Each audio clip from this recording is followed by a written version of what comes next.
നമസ്കാരം. ഇടതുമുന്നണിയുമായുള്ള ബന്ധം ഉപേക്ഷിക്കുവാൻ തയ്യാറാകുന്നുണ്ടോ കേരള കോൺഗ്രസ് എന്ന ചില മുന്നണി സംവിധാനങ്ങളിൽ വാർത്തകളുണ്ടാകുന്നുണ്ട്. പക്ഷേ ഇടതുമുന്നണിയുമായി യാതൊരു തരത്തിലുള്ള ബന്ധം വിച്ഛേദിച്ച് മുന്നോട്ട് പോകാൻ തയ്യാറല്ല എന്ന് കഴിഞ്ഞ ദിവസങ്ങളിലൊക്കെ ഒരു ഓൺലൈൻ മാധ്യമത്തിന് കേരള കോൺഗ്രസ് എമ്മിൻ്റെ നേതാവായിട്ടുള്ള ജോസ് കെ മാണി പറഞ്ഞത്, വഴിയരികിൽ ഉപേക്ഷിക്കപ്പെട്ടപ്പോൾ തങ്ങൾക്ക് കൈതന്ന് സഹായിച്ചതാണ് ഇടതുമുന്നണി എന്നും ആ ഇടതുമുന്നണിയെ ഉപേക്ഷിച്ച് വീണ്ടും ഒരു മടക്കയാത്ര UDFിലേക്കില്ല എന്നുമാണ്. എന്നാൽ അങ്ങനെയാണോ കാര്യങ്ങൾ? അങ്ങനെയല്ല കാര്യങ്ങളെന്നാണ് പല നേതാക്കന്മാരും പറയുന്നത് പോലും. കാരണം ഈ ഇടതുമുന്നണിയുമായുള്ള ബന്ധം അതുപേക്ഷിച്ചിട്ട് കേരള കോൺഗ്രസ് എന്ന് പറയപ്പെടുന്ന പ്രസ്ഥാനം, കേരള കോൺഗ്രസ് എന്ന് പറയപ്പെടുന്നത് തയ്യാറല്ല എന്ന് നേതൃത്വം പ്രഖ്യാപിച്ചതോടുകൂടി പക്ഷേ നേതാക്കളെ ഒപ്പം കൂട്ടാൻ ഒപ്പം ശ്രമിക്കേണ്ടതില്ല എന്നുള്ളത് UDFിൻ്റെ തീരുമാനമായി. നേതാക്കൾ LDFിനൊപ്പം ആണെങ്കിലും പ്രവർത്തകരുടെ മനസ്സ് UDFിനൊപ്പമാണ് എന്നും അതിനാൽ പ്രവർത്തകരെ ഒപ്പം ചേർക്കാനുള്ള പദ്ധതികൾക്ക് രൂപം നൽകാനുമാണ് UDF ഇപ്പോൾ തീരുമാനിച്ചിരിക്കുന്നത്. നേതൃത്വം താഴെത്തട്ടിലേക്ക് നിർദ്ദേശം നൽകുകയും ചെയ്തു കഴിഞ്ഞു. സംസ്ഥാന സർക്കാരിൻ്റെ നിലപാടിൽ അതൃപ്തരായിട്ടുള്ള ഒരു വിഭാഗം പ്രവർത്തകർ ഇപ്പോഴും കേരള കോൺഗ്രസ് എമ്മിലുണ്ട്.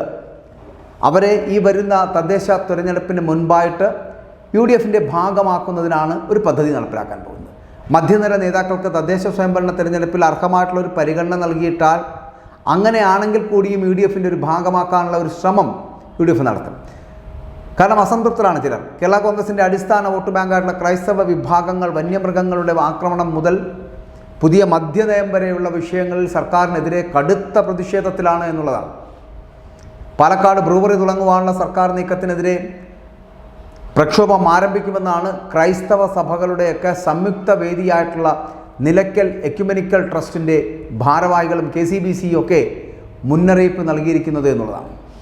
കാരണം ബ്രൂവറി ആരംഭിക്കുന്നതിനെതിരെ നിയമ നടപടി സ്വീകരിക്കുമെന്ന് ഈ നിലയ്ക്കൽ എക്യുമെനിക്കി ട്രസ്റ്റ് വൈസ് പ്രസിഡന്റായിട്ടുള്ള ജോഷ മാർ ഗ്രിഗോറിയസ് മെത്രോപൊലിത്ത അദ്ദേഹം അത് വ്യക്തമാക്കുകയും ചെയ്തിട്ടുണ്ട്. ഈ സാഹചര്യത്തിൽ ബ്രൂവറി വിഷയത്തിൽ സർക്കാർ ഉറച്ചു നിന്നാൽ സഭയെടുക്കുന്ന നിലപാട് സർക്കാരിനെതിരാകുമെന്നുള്ള കാര്യത്തിൽ തർക്കമില്ല എന്ന് പറയേണ്ടിയിരിക്കുന്നു. കാരണം സഭയുടെ നിലപാടിനെ അനുകൂലിക്കുന്ന കേരള കോൺഗ്രസ് പ്രവർത്തകരുടെയൊക്കെ വികാരം UDFിന് അനുകൂലമാകുമെന്നാണ് UDF നേതൃത്വത്തിൻ്റെ കണക്കുകൂട്ടലുകൾ ഇതുമായി ബന്ധപ്പെട്ടിട്ട്. ഇതുകൂടി കണക്കിലെടുത്തുകൊണ്ടുള്ള ഒരു യാത്രയാണ് ഇപ്പോൾ പ്രതിപക്ഷ നേതാവ് VD സതീശൻ്റെ നേതൃത്വത്തിൽ ഇപ്പോൾ ആരംഭിച്ചിരിക്കുന്നത്. മലയോര സമര പ്രചരണ ജാഥ സംഘടിപ്പിക്കുന്നത് തന്നെ. കാരണം മലയോര മേഖലകൾ കൂടി മാത്രമാണ് ഈ ജാഥ സംഘടിപ്പിക്കുന്നത് അല്ലെങ്കിൽ കടന്നു പോകുന്നത്.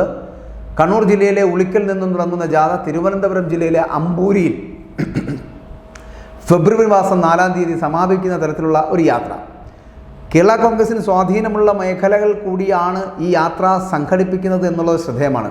വന്യമൃഗങ്ങളുടെ ആക്രമണത്തിൽ നിന്ന് മലയോര കർഷകരെയും ജനങ്ങളെയും രക്ഷിക്കുക, കാർഷിക മേഖലയിലെ തകർച്ചയ്ക്ക് പരിഹാരം ഉണ്ടാക്കുക, ബഫർ സോൺ വിഷയത്തിൽ കേന്ദ്ര സർക്കാർ ഇടപെടലുകൾ തുടങ്ങിയ വിഷയങ്ങൾ ഉന്നയിച്ചുകൊണ്ടുള്ള ഒരു വലിയ യാത്രയാണ് സംഘടിപ്പിച്ചിരിക്കുന്നത്. ഈ വർഷങ്ങളായിട്ട് കത്തോലിക്ക സഭ ഉൾപ്പെടെയുള്ള ക്രൈസ്തവ വിഭാഗങ്ങൾ ഈ വിഷയം ഉന്നയിച്ചുകൊണ്ട് പ്രക്ഷോഭത്തിലാണ്. കഴിഞ്ഞ കുറേ കാലങ്ങളായി ഇത് കേരള കോൺഗ്രസ് എം എങ്ങനെ നേരിടും എന്നാണ് വരും ദിവസങ്ങളിൽ കേരളം കാത്തിരിക്കുന്നത് എന്നുള്ളതാണ്. അപ്പോൾ കേരള കോൺഗ്രസ് എമ്മിനുള്ളിൽ നമുക്കറിയാം ഈ മലയോര മേഖലകളിലൊക്കെ ഉള്ള ഇപ്പോൾ ഇടുക്കിയുടെ പ്രദേശങ്ങളിലാണെങ്കിൽ കൂടിയും പല നേതാക്കന്മാരും ഇടുക്കിയിൽ മത്സരിച്ച് വീണ്ടും മുന്നോട്ട് നിയമസഭയിൽ എത്തണമെന്ന് ആഗ്രഹിക്കുന്നവർ തന്നെയാണ്. ഇന്ന് മന്ത്രി പദവിയിലിരിക്കുന്നവരടക്കമുള്ളവർ.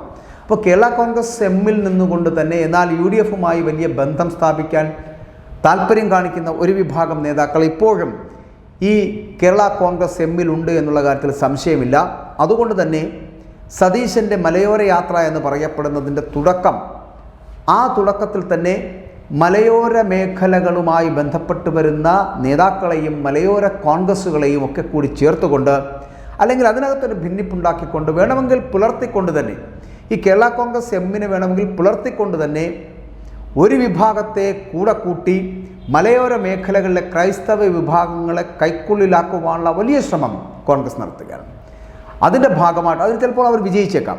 പൂർണ്ണമായിട്ടല്ല എങ്കിലും ഭാഗികമായിട്ടെങ്കിലും അവർക്ക് വിജയിക്കുവാൻ കഴിയുമെന്നുള്ള കാര്യത്തിൽ സംശയമില്ല. അതുകൊണ്ട് തന്നെ ഇടതുമുന്നണിയുമായിട്ടുള്ള ബന്ധം വിച്ഛേദിക്കാൻ ജോസ് കെ മാണി തയ്യാറായില്ല എങ്കിലും റോഷി അഗസ്റ്റിൻ അടക്കമുള്ളവർക്ക് ചിലപ്പോൾ മറ്റൊരു മനസ്സുണ്ടാകുമെന്നാണ് കരുതുന്നത്. അങ്ങനെയാണെങ്കിൽ റോഷി അഗസ്റ്റിൻ അടക്കമുള്ള വലിയൊരു വിഭാഗം ആ ഇടതുമുന്നണിയിൽ നിന്ന് മാറി UDF ചേരാനുള്ള സാധ്യത തള്ളിക്കളയാൻ കഴിയില്ല. അങ്ങനെ ഒന്നിച്ചു നിന്ന് മുന്നോട്ട് പോകുവാൻ കേരള കോൺഗ്രസ് എമ്മിന് കഴിയാതെ വരുന്നൊരു സാഹചര്യം ഉണ്ടായാൽ ഒരു വിഭാഗം ക്രൈസ്തവ വിഭാഗങ്ങളുടെ വോട്ട് നേടണമെന്ന് തോന്നുന്ന തരത്തിലുള്ള പ്രവർത്തകരടക്കമുള്ളവർ ഈ റോഷി അഗസ്റ്റിൻ വിഭാഗത്തോടൊപ്പം ചേരുവാനുള്ള സാധ്യത വളരെ വലുതാണ് എന്ന് പറയേണ്ടിയിരിക്കുന്നു. അങ്ങനെയാണെങ്കിൽ ജോസ് കെ മാണി ഒറ്റപ്പെട്ടു പോകും. ജോസ് കെ മാണിയും അദ്ദേഹത്തിനോടൊപ്പമുള്ള ചെറിയൊരു വിഭാഗവും ഇടതുമുന്നണിയിൽ തുടരേണ്ട സാഹചര്യം ഉണ്ടാകും. റോഷി അഗസ്റ്റിനും വലിയ ക്രൈസ്തവ വിഭാഗവും അല്ലെങ്കിൽ ക്രൈസ്തവ വിഭാഗങ്ങളുടെ സംഘടനാ നേതാക്കൾ അടക്കമുള്ളവർ റോഷി അഗസ്റ്റിനോടൊപ്പം നിൽക്കുന്ന ഒരു സാഹചര്യം ഉണ്ടാകും, അല്ലെങ്കിൽ റോഷി അഗസ്റ്റിൻ ആ സംഘടനകളുടെ കൂടെ നിൽക്കുന്ന ഒരു സാഹചര്യം ഉണ്ടാകും. അങ്ങനെയാണെങ്കിൽ കേരള കോൺഗ്രസ് എം മറ്റൊരു പിളർപ്പിനെ അഭിമുഖീകരിക്കേണ്ടി വരുമെന്നുള്ള കാര്യത്തിൽ സംശയമില്ല. അതല്ല, മലയോര മേഖലയിലെ പ്രശ്നങ്ങൾ പരിഹരിക്കപ്പെടുന്നതിന് UDFുമായി ചേർന്നുകൊണ്ട് അല്ലെങ്കിൽ ക്രൈസ്തവ സമൂഹങ്ങളുടെ സമരവുമായി ചേർന്നുകൊണ്ട് മുന്നോട്ട് പോകുവാൻ ഒത്തൊരുമിച്ചൊരു തീരുമാനമെടുക്കുകയാണെങ്കിൽ കേരള കോൺഗ്രസ് എമ്മിന് ഇടതുമുന്നണി വിടേണ്ടി വരും. അങ്ങനെ വിട്ടുപോവുകയാണെങ്കിൽ ചിലപ്പോൾ ഒരു പിളർപ്പ് ഒഴിവാക്കാം. ഇല്ല എന്നുണ്ടെങ്കിൽ ഒരു പിളർപ്പ് അനിവാര്യമായി തീരും കേരള കോൺഗ്രസ് എമ്മിനുള്ളിൽ എന്നുള്ള കാര്യത്തിൽ സംശയമില്ല.